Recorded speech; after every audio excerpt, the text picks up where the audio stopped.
Hello, I'm Dr. Jay Moore with Unifour Life and Retirement, and today I have two very special guests. We have Miss Christine John Fuller and Meredith Willis of the Alzheimer's Association.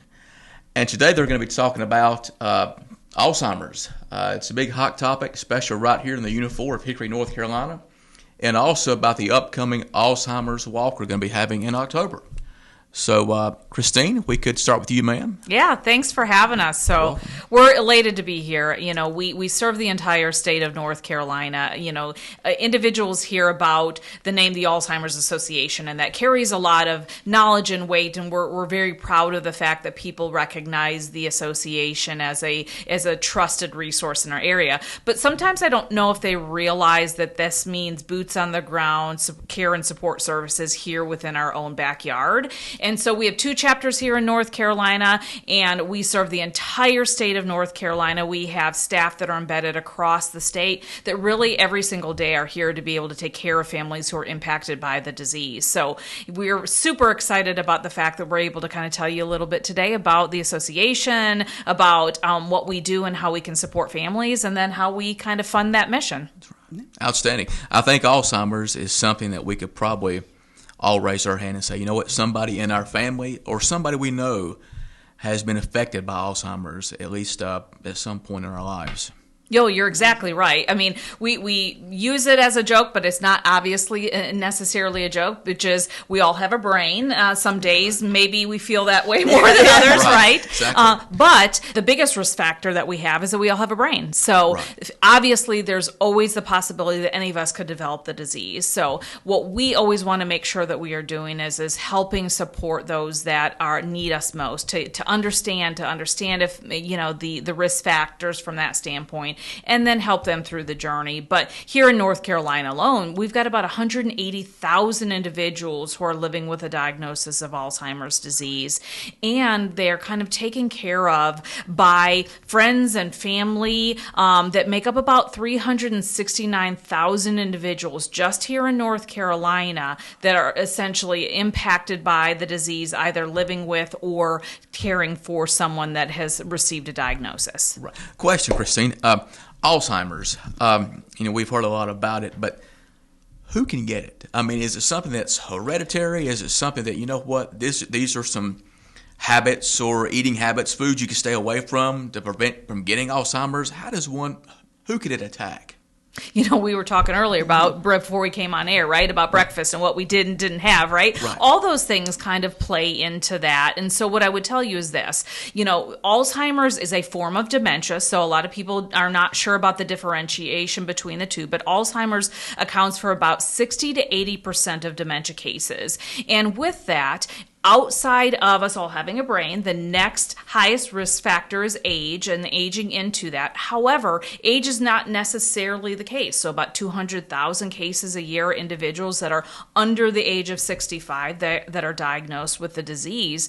And it's really important to know that more and more research is showing that things that you just talked about, lifestyle interventions, can really make a difference in reducing the risk to diagnosis and developing the disease, that there are things that we can do now. So yes, we want to equip ourselves with information on maybe the signs of the disease, the warning signs that we should be looking for, but also what are some of those healthy habits that we can be taking. So I'm happy to share either of those if you want me to. Please. You know, we've always heard, for example, if we talk about cancer, you know, what can contribute to cancer? Well, the number one thing somebody will say, well, smoking.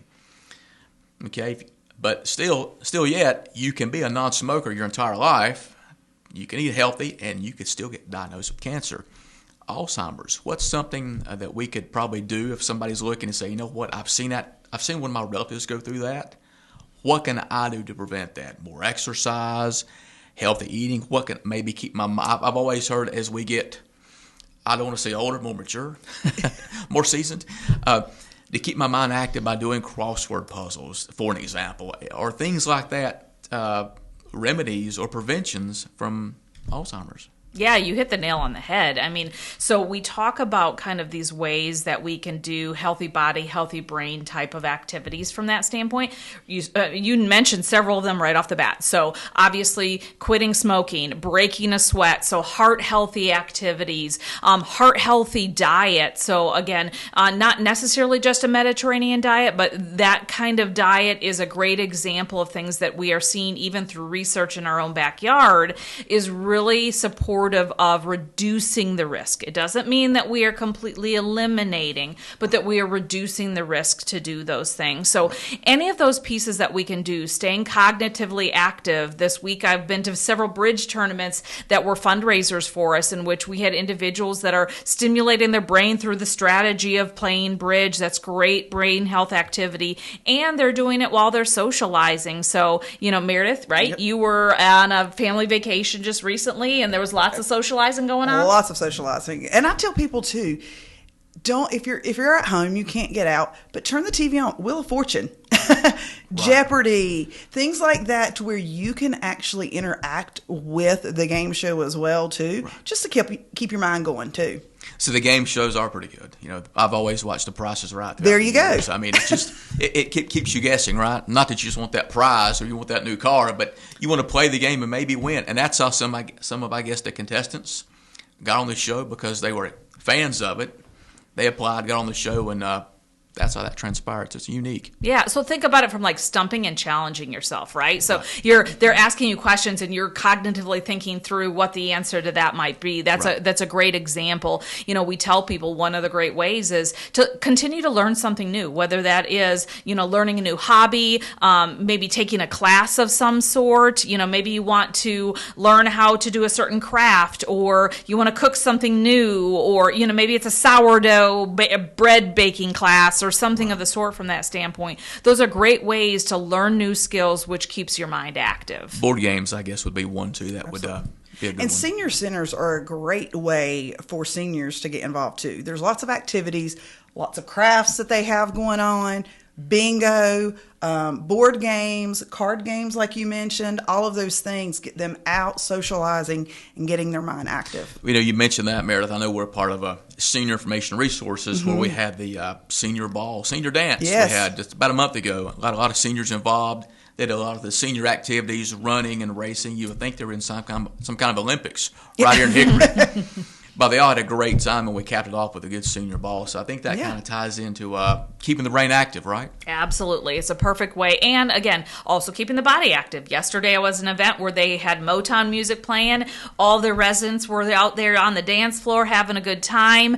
And that is a great way to keep your body active. And once again, what's good for the body is good for the brain. Exactly. Christine, the Alzheimer's Association, what got you interested? What got you wanting to get involved and to make it a career like you've done? Yeah, so I actually was involved as a volunteer and a donor before I came on staff, but I actually was a caregiver in my teenage years. My father's mother was living with the disease. She lived with us, and she lived with us until the point at which she needed full-time care. So I had a front row seat to things like helping my grandmother with toileting and the wandering from our home to our neighbors' homes to things like that. So we learned just like everybody else on the heartbreak of it. How do you cope with it? I mean, for us, it was humor that was our mechanism of coping from that standpoint. But I tell people a lot, we did that without the knowledge at that point that the association existed. And so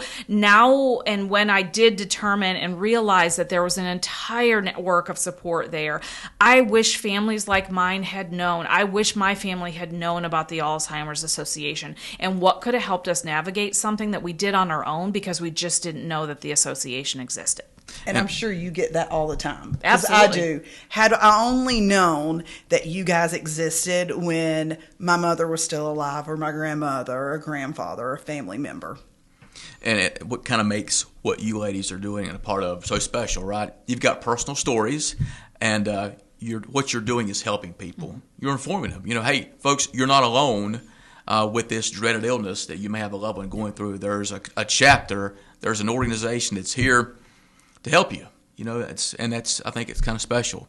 Meredith, what got you involved with the Alzheimer Association? So my background is that my degree's in social work. Okay. And many moons ago, when I was in college, I went to an actual event that the Alzheimer's Association put on. And it was an all-day seminar, different stations, and I was fascinated, right? Mm-hmm. And in social work, I worked more with the elderly population. And it's always fascinated me because it's one of these things that we don't have a cure for, right? It's kind of still almost a lot of people don't want to talk about it because they don't know that anybody's going through the same thing as them. And fast forward years later, my mother several years ago was recently diagnosed with a rare form of dementia. Now, luckily, we can control it with a shunt right now, but there was times that we didn't know what was going on. You know, luckily, I have a sister who's a nurse, and you have to, fight for trying to get answers. Right. And I was like, when this came available, I said, this is the perfect opportunity, That's outstanding. And I know you're involved in the Alzheimer's Walk. We have that in October. Right, the fall, right there toward the fall of the year. Yes. And I think it's normally at the Crawdad Stadium. It's at the Crawdad Stadium, October 28th. Toward the end, right there before Halloween. Right before Halloween. Right before it kicks in, right. Absolutely. Then Alzheimer's Walk. Explain how that goes about, what can folks do to get involved, and what it goes towards. Sure. So one of the things that the walk does is fundraising for different opportunities that I'll let Christine talk about, of how we fund those things, because we do everything that's free for individuals. So things like support groups, programs, and things like that I'll let her speak to here in a minute. But this is our largest fundraiser for support, care, and research. So it also is a great opportunity for families and friends to come out, coworkers, and realize that you're not alone in this. Right. Everybody has a different flower, which we have our Promise Garden flower, or our Promise Garden. That represents different connections. So you'll see different colors. Purple, meaning you've lost someone to the disease. Orange means, you know what, I don't have a direct connection, but I'm here to support the cause. Right. Yellow, I'm a supporter. I'm a caregiver to someone living with dementia or Alzheimer's. And one that you very rarely see out there, but we still see some blue flowers. Those are people that are living with the disease. And then the very special white flower that we have one white flower that leads the walk, and that represents our first survivor of Alzheimer's. Is that right? In the future. Outstanding. That's what we're fighting for, raising funds for, and that's why we're there that day. Keeping hope alive, right? Absolutely. Absolutely. Always keep striving for the best. Alzheimer's Walk is something that everybody in the community right here in Hickory can get involved with. It's at the Crawdad Stadium. It's at the Crawdad Stadium, October 28th. Mm-hmm. The opening ceremony starts at 9 a.m. 9 a.m. You can... registration starts at 9 a.m. Mm-hmm. Opening ceremony starts at 10. We do the walk immediately afterwards. It is free to sign up. You can start a team today. Go to alz.org/walk. Mm-hmm. You can register there, find the Unifour walk, register, start a team. A team can be one person or 500 people. But if you start a team, then you would be surprised at how many people want to join you on that day. Right. It's always a good thing. When we talk about Alzheimer's, there's a lot of folks out there listening, and a lot of them are saying, what would you ladies say that's in it? You have personal stories. You got good stories. You work in it. You see it every day. What would you say to the folks out there that are thinking, well, I think it's a terrible illness.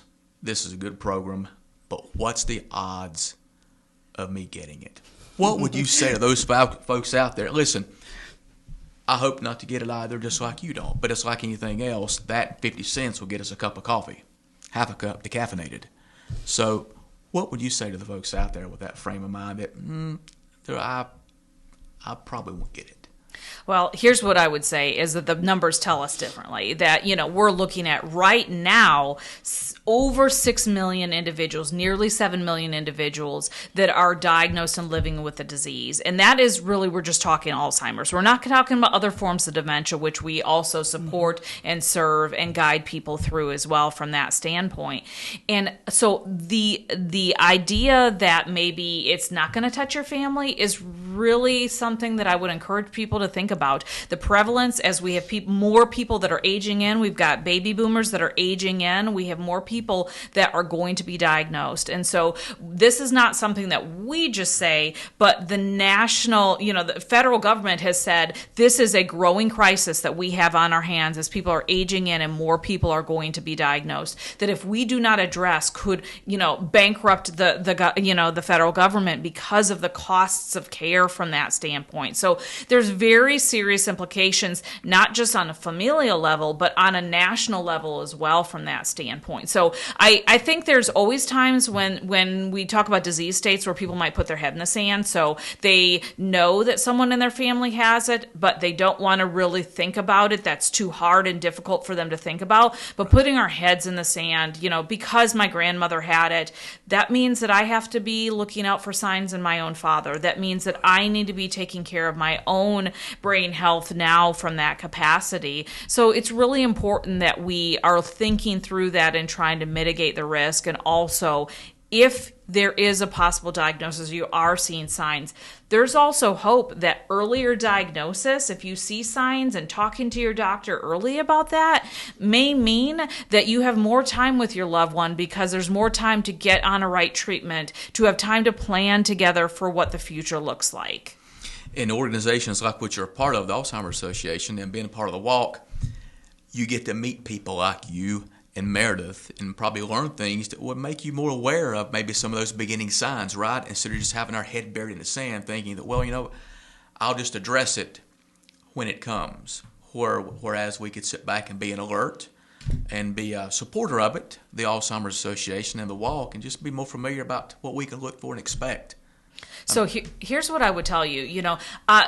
Meredith mentioned it, and this is a perfect way to say it, which is it really kind of just does two things. Walk to End Alzheimer's is the fuel that keeps our mission going, and it is the way in which we can do all the things that she mentioned. Our in-community educational programming that we do. So in any time within the Unifour area, we may be doing in-community programs like understanding Alzheimer's and dementia, or the 10 warning signs, or something that is more psychosocial in nature where we're talking about legal and financial planning of the disease, or dementia conversations like when to take away the keys, or how we approach behavioral changes in our loved one in the middle stages and the end stages of the disease. These are all things that we do through the funding that we get through Walk to End Alzheimer's, and it's the reason that her volunteer committee is so passionate about what they do because they've seen it firsthand. Right. And those programs are free. So when Christine or another partner, somebody comes and does a program, that's free for everybody. Free and it's, again, funded through things like walk and fundraisers and things like that.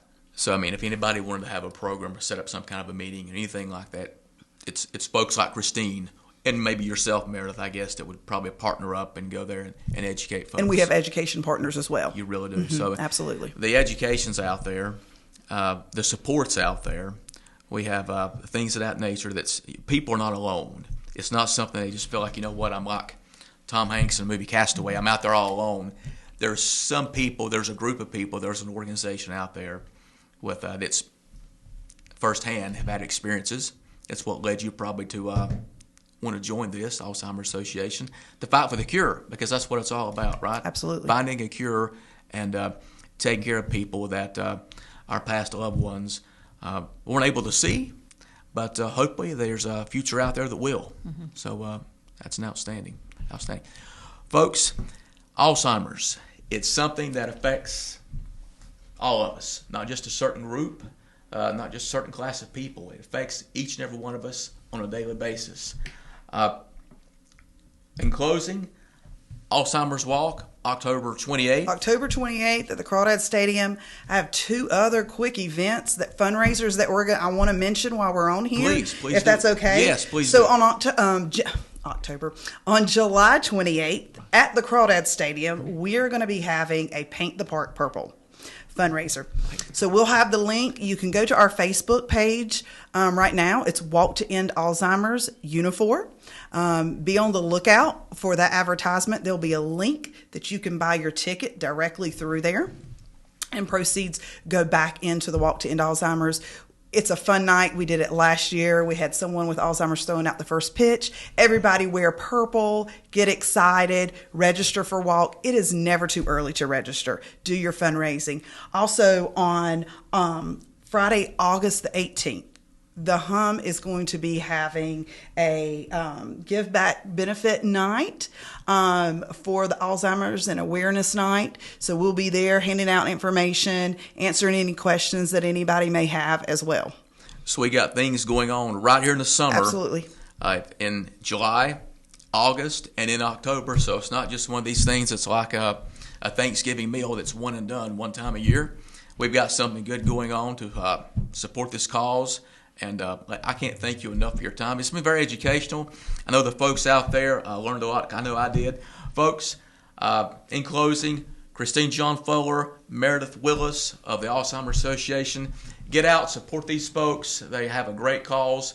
We're always trying to look for that cure for Alzheimer's. We got a lot of events going on in the summer and the fall. Get out, participate, learn more about it. I'm Dr. J, Unifour Life and Retirement. Thank you so much. God bless. Today we spoke with Miss Christine John Fuller and Meredith Willis of the Alzheimer Association, and they talked to us about Alzheimer's. Alzheimer's is something that we all face. We all know people in our own network of friends, maybe even our own family. And like a lot of folks, we probably think that it may or may not happen to us. But the fact of the matter is, it can very well affect even us, even the folks listening to this podcast here today. How do we sit back and use something as a shock absorber? How do we sit back and combat against something like Alzheimer's? We can eat right, we can exercise, we can keep our mind active. Those things are great, and they are good preventative measures. But the fact of the matter is, they don't give us a get-out-of-jail-free pass from coming down with Alzheimer's. Folks, with what I have with Transamerica, the living benefits, if someone was diagnosed with illnesses such as Alzheimer's, which is a chronic illness, ALS, Lou Gehrig's disease, to name a few of the many. Based on how severe that case is, a client could withdraw up to 90% of their coverage amount that they sign up for. That beats nothing any day of the week and twice on Sunday. There's far too many folks that have GoFundMe campaigns and pig pickings, you name it, to do nothing more than raise money for the illness that they're having because they can't afford the bills that are coming in. Why not contact me today? I'm Dr. J with Unifour Life and Retirement. Thanking you for listening to my podcast. Folks, contact me and see how I can help you out today. Thank you.